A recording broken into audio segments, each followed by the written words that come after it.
Sir మనం cyber నేరాలు చాలా చూసుంటాం, కానీ సైబర్ కిడ్నాపింగ్ ఏంటి సార్? నేను కూడా ఫస్ట్ టైం విన్నాను. అమెరికాలో ఉటా అనే ఒక నగరం ఉంది. అక్కడ ఒక 12 ఏళ్ల చైనీస్ అబ్బాయి కిడ్నాప్ అయ్యాడని వాళ్ళ పేరెంట్స్కి ఫోటోలు వచ్చాయి. ఆ అబ్బాయికి ఫోన్ చేస్తే ఫోన్ తీయలేదు. స్కూల్లో కనుక్కుంటే స్కూల్లో కూడా లేడని చెప్పారు. దాంతో వాళ్ళు ఆ అబ్బాయి కిడ్నాప్ అయినట్టుగా వాళ్ళకి ఫోటోలు వచ్చాయి. ర్యాన్సమ్ $80,000 చెల్లించమని కూడా, చెల్లిస్తే మీ అబ్బాయిని వదులుతామని కూడా ఫోన్ చేశారు. దాంతో వాళ్ళు స్కూల్లో వాళ్ళకి చెప్పారు. స్కూల్లో వాళ్ళు పోలీసులు కంప్లైంట్ చేశారు. పోలీసులు వచ్చి మొత్తానికి ట్రేస్ చేయాలనుకున్నారు. ఈ లోపల వాళ్ళు పేరెంట్స్ని తీవ్రంగా బెదిరించారు. మీ అబ్బాయిని చంపేస్తామంటే వీళ్ళు $80,000 వాళ్ళకి ట్రాన్స్ఫర్ చేసేసారు. చేసినాక ఈ అబ్బాయి ఒక రిమోట్ ఏరియాలో దొరికాడు. అతన్ని నిన్నెవరు కిడ్నాప్ చేశారంటే నన్ను ఎవరు చేయలేదు, నేనే వచ్చాను ఇక్కడికి అన్నాడు. పోలీసులు షాక్ అయ్యారు. అదేంటి నువ్వు ఎందుకు వచ్చావు అంటే, నా ఫోటోలు మా అమ్మ వాళ్ళ ఫోటోలన్నీ కూడా ఎవరో తీసుకున్నారు, వాళ్ళు నాకు వీడియో కాల్ చేశారు, ఇట్లా మీ ఫోటోలంతా మార్పింగ్ చేసేసారు, మా అమ్మది మా చెల్లెలు వాళ్ళంతా నీట్గా ఉన్నాయి, నాది కూడా.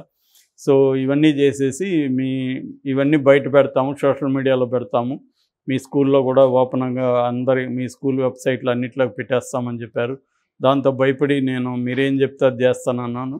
సరే నువ్వు ఒక పని చేయి, నువ్వు దూరంగా వెళ్ళిపోయి నువ్వు కట్టేసుకొని ఆ ఫోటోలు మీ ఇంట్లో వాళ్ళకి మాకు పెట్టు, మేము మీ ఇంట్లో వాళ్ళకి పెడతామని చెప్పారు. నేను వాళ్ళు చెప్పినట్టే చేశాను. ఆ తర్వాత నాకేం జరిగింది తెలియదని ఆ కుర్రాడు చెప్పాడు. సో ఇది ఒక రకంగా ప్రపంచాన్ని షాక్ చేసిందని చెప్పొచ్చు. నేను చాలాసార్లు చెప్తున్నాను, ఏఐ టెక్నాలజీ వచ్చినాక మనం ఊహించని విధంగా క్రైమ్స్ రాబోతున్నాయని చెప్పాను. అది ఇప్పుడు ఇది ఒక కొత్త ఎగ్జాంపుల్. అంటే ఈ ప్రమాదం మన దేశంలో కూడా స్టార్ట్ అవబోతుంది. అదేంటంటే ఇప్పటివరకు మనం ఫిజికల్ కిడ్నాప్ విన్నాం. కిడ్నాప్ అంటే ఏంటి, ఎవరో వచ్చి నన్ను ఎత్తుకుపోతే అది ఫిజికల్ కిడ్నాప్. కానీ సైబర్ కిడ్నాప్ ఏంటి, ఎవరో ఎక్కడుంటారో తెలియదు వాళ్ళు. రెండోది, ఫిజికల్ కిడ్నాప్లో పట్టుకోవడం ఈజీ పోలీసులకి, ఎందుకంటే ట్రేస్ చేస్తారు, ఫోన్ నెంబర్లు ఉంటాయి, ఒకవేళ ఫోన్ స్విచ్ ఆఫ్ అయినా కూడా పట్టుకునే టెక్నాలజీ ఉంది, సెల్ ఫోన్ టవర్ ఎక్కడ ఉన్నారు ఏంటి అన్నీ కనిపెట్టచ్చు. కానీ ఆఫ్ఘనిస్తాన్లో ఉండి నన్ను సైబర్ కిడ్నాప్ చేయొచ్చు ఇక్కడ. సో వీళ్ళు వెళ్ళి ఆఫ్ఘనిస్తాన్లో అక్కడ పట్టుకోలేదు. సైబర్ కిడ్నాప్కు ఉండే వెసులుబాటు ఏంటంటే, ఇవాళ మన అందరినీ సోషల్ మీడియాకి అలవాటు చేసేసారు. ఇవి స్మార్ట్ ఫోన్లు వచ్చేసాయి. దాదాపు 80% అంటే దాదాపు 100 కోట్ల పైన ఇండియాలో స్మార్ట్ ఫోన్స్ ఉన్నాయి. ఈవెన్ నిన్నెవరో ఒక ఆయన ఫేస్బుక్లో పెట్టాడు, ఎక్కడో కొండల అడవుల్లోకి వెళ్తే తూర్పుగోదావరి జిల్లాలో ఒక ట్రైబల్ ఉమెన్ పశువుల్ని తీసుకెళ్తూ ఆమె దగ్గర స్మార్ట్ ఫోన్ ఉందంట. ఏందమ్మా నువ్వు స్మార్ట్ ఫోన్ వాడతావంటే, అవును సార్ నేను యూట్యూబ్ వీడియోలు బాగా చూస్తుంటానంటే, నువ్వేం చదువుకున్నావు అంటే, నేనేం చదువుకోలేదు సార్ అనిందంట. అని వీళ్ళని అడిగిందంట, మీరేం చేస్తారు సార్ అంటే, మేము ఒక యూట్యూబ్ ఛానల్ నడుపుతాము అని చెప్పాడంట. పేరేంటి సార్ అంటే పేరు చెప్పాడంట. ఇమీడియట్గా యూట్యూబ్లో సెర్చ్ చేసిందంట. సెర్చ్ చేసి వీళ్ళ ఛానల్ చూసి, బాగానే ఉంది సార్, 30,000 మంది సబ్స్క్రైబర్లు ఉన్నారు మీ ఛానల్లో, అన్నీ మీరు మా గురించే ఎక్కువ పెడుతున్నారు సార్ అని చెప్పిందంట. అదేందమ్మా నువ్వు చదువుకోలేదంటున్నావు, నీకు ఎలా సెర్చ్ చేయగలిగావు అంటే, మా పిల్లలు ఇంగ్లీష్ మీడియంలో చదువుకుంటున్నారు సార్, వాళ్ళు నేర్పించారు అని చెప్పిందంట. సో ఇది ఒక బెస్ట్ ఎగ్జాంపుల్. అంటే స్మార్ట్ ఫోన్లు ఏ స్థాయికి వెళ్ళిపోయి, దీనివల్ల మంచి ఉంది. అంటే ఆమె తమ జీవితాలకు సంబంధించిన నాలెడ్జ్ కావచ్చు, ఆ వీడియోలు చూడడం, ఆమెకి కొన్ని రకాల స్కిల్స్ డెవలప్ అవుతాయి, అంతవరకు బాగానే ఉంది. కానీ దీని సైడ్ ఎఫెక్ట్ని ఎలా నివారించాలి అనే దాంట్లో ఇప్పుడు సైబర్ కిడ్నాప్ అనేది ఒక భయానకమైన రాబోయే క్రైమ్స్లో అతిపెద్ద క్రైమ్. ఇప్పటివరకు మనం ఏం చూస్తున్నాం సైబర్ క్రైమ్లు అంటే, మన డేటా దొంగలించి మన బ్యాంక్ బ్యాలెన్స్ని వాళ్ళు తస్కరించడము, తీసుకోవడము, లేదా మనల్ని ఏమార్చి మనకి డబ్బులు ఇస్తామని మనల్ని నమ్మించి మన దగ్గర డబ్బులు లాక్కోవడము, ఇలాంటివి జరుగుతున్నాయి ఇప్పటివరకు. కానీ సైబర్ కిడ్నాపింగ్ అనేది ఇది ఒక రాబోయే కాలంలో అతిపెద్ద క్రైమ్ కాబోతుంది. దీన్ని మన పోలీస్ వ్యవస్థ లేకపోతే నిఘా వ్యవస్థలు పట్టుకోవడం కూడా డిఫికల్ట్గా ఉంది. ఈ సంఘటన చూస్తే ఇదేంటంటే ఎక్కడో ఉంటారు వాళ్ళు. ఇప్పుడు ఫర్ ఎగ్జాంపుల్ నేనున్నాను, నా ఫోటోలు నావన్నీ వీడియోలు అన్నీ ఉంటాయి బయట, అవి తీసుకుంటారు వాళ్ళు, వాటిని ఏఐ టెక్నాలజీ ఉపయోగించి నీట్గా మార్చేస్తారు. లేదా ఇంకొక అమ్మాయితో నేను ఇంటిమేట్గా ఉన్నట్టుగా కూడా వాళ్ళు క్రియేట్ చేసేస్తారు. చేసేసినాక నాకు అవి పంపిస్తారు. పంపించినప్పుడు నాకు ఒక్కసారి భయభ్రాంతం అవుతాను, ఎందుకంటే నా కాంటాక్ట్స్ అంతా కూడా వాళ్ళ దగ్గరికి వెళ్ళిపోతాయి. నా ఫోన్లో కాంటాక్ట్స్, నా ఫేస్బుక్ అన్నీ వెళ్ళిపోతాయి. అప్పుడే వాళ్ళు నన్ను ఏం చెప్తారంటే, నువ్వు మేము చెప్పినట్టు వినకపోతే ఈ వీడియోలు అంతా బయటకు వస్తాయి, ఇమ్మీడియట్గా రేపు బ్రేకింగ్ న్యూస్లో వస్తాయి, నువ్వు చాలా బ్రేకింగ్ న్యూస్లు చెప్తుంటావు, నువ్వే ఇప్పుడు బ్రేకింగ్ న్యూస్ అవుతావు అని బెదిరిస్తారు. నాకేందంటే నేను ఆల్రెడీ మీడియాలో ఉన్నా కదా, భయం వేస్తుంది, రేపు పొద్దున నా యూట్యూబ్ వీడియోలు అంతా వస్తాయేమో. దాంతో నేనేం చేస్తాను, మీరేం చెప్తే అది చేస్తాను సార్, మీరు పెట్టకండి దయచేసి అని నేను రిక్వెస్ట్ చేస్తాను.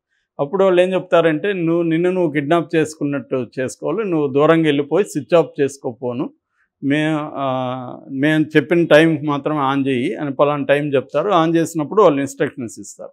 సో ఇప్పుడు వాళ్ళు ఏం చెప్పమంటారంటే, నేను మీ వైఫ్కి ఈ వీడియోలు పెడతాము, నువ్వు కట్ చేసుకొని నిన్ను కిడ్నాప్ చేసుకున్నట్టుగా నువ్వు వీడియో కానీ ఫోటో కానీ సెల్ఫీస్ తీసుకొని పంపించు అని చెప్తారు. సో నేను ఎక్కడికి పోయి ఇప్పుడు ఒక దారాలతో నన్ను కట్టుకొని ఒక వీడియో నన్ను కిడ్నాప్ చేశారని నా వైఫ్కో మా బంధువులకో ఇట్లా నన్ను కిడ్నాప్ చేశారో, వాళ్ళు అడిగిన డబ్బులు ఇచ్చేసి నన్ను రక్షించు అని నేను చెప్పాలి. సో నా దగ్గరే చెప్పిస్తారు. చెప్పించినాక ఈ వీడియోని మా వైఫ్, ఫర్ ఎగ్జాంపుల్ మా వైఫ్ అనుకోండి, మా వైఫ్కి పెట్టి మీరు 20 లక్షలు డబ్బులు ఇమీడియట్గా బ్యాంక్ లేకపోతే మేమని చంపేస్తామంటారు. సహజంగా భయపడతారు కదా ఎవరైనా, ఫోటోలు చూస్తారు, మనం దీనంగా పెట్టుంటాము. సో ఇప్పుడు వాళ్ళు ఏం చేస్తారు, ఆ 20 లక్షలు ఏదో ఒకటి చేసి వాళ్ళకి పంపిస్తారు. ఇది సైబర్ కిడ్నాప్ అంటే. ఇది ఇప్పుడు అమెరికాలో ఈ ఉతా అనే దగ్గర స్టార్ట్ అయింది, ఇది ప్రపంచవ్యాప్తంగా రాబోతుంది.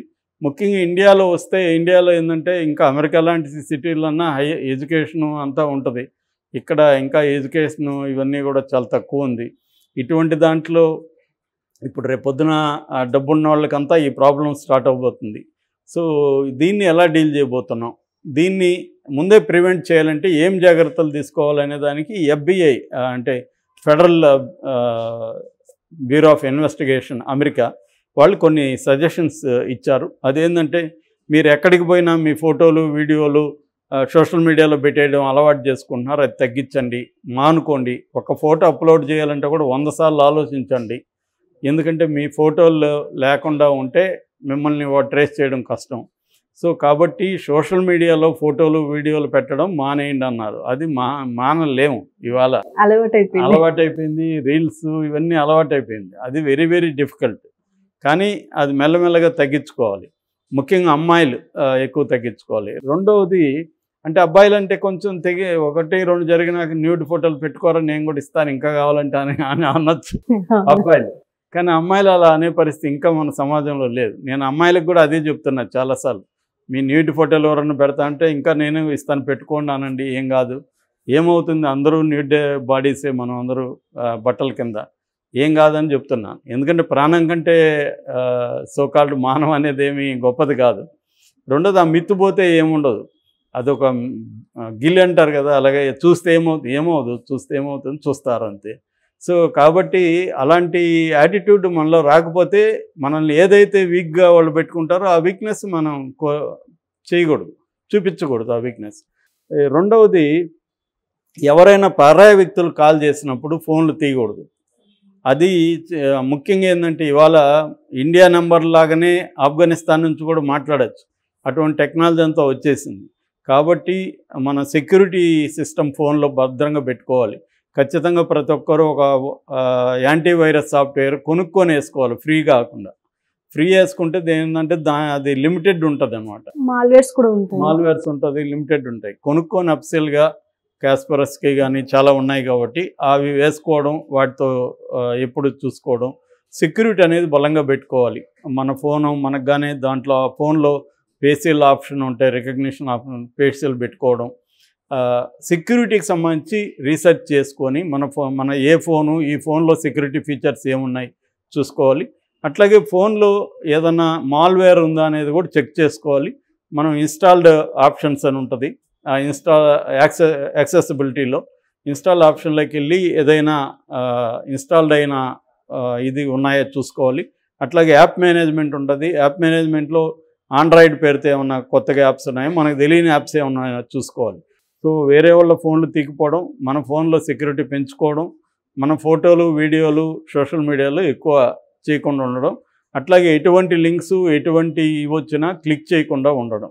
ఇవి బేసిక్ థింగ్స్ ఫాలో కావాలి. ఈవెన్ చదువుకున్న వాళ్ళు కూడా అలాంటి ఏమైనా లింక్స్ వస్తే క్లిక్ links చేసేస్తున్నారు. డబ్బులు ఆశ చూపిస్తున్నారు కదా, అవును. రోజుకి 10,000 మీకు సంపాదించుకోవచ్చు, జస్ట్ లైక్ కొడితే చాలు, స్క్రీన్ షాట్లు పెడితే చాలు. ఈ ట్రాప్లో పడకండి ఎవరు, అది ఇంపార్టెంట్.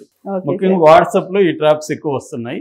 అందుకని ప్రతి దాంట్లో కూడా సెక్యూరిటీ పెట్టుకోవడం, ట్రాప్లో పడకుండా ఉండడం, ఇప్పుడు నేను చెప్పిన జాగ్రత్తలు తీసుకోవడం, అన్నిటికంటే కూడా మన యాటిట్యూడ్లో కూడా చేంజ్ రావాలా. నా న్యూడ్ పెడితే పెట్టుకోరా అని చెప్పాలి.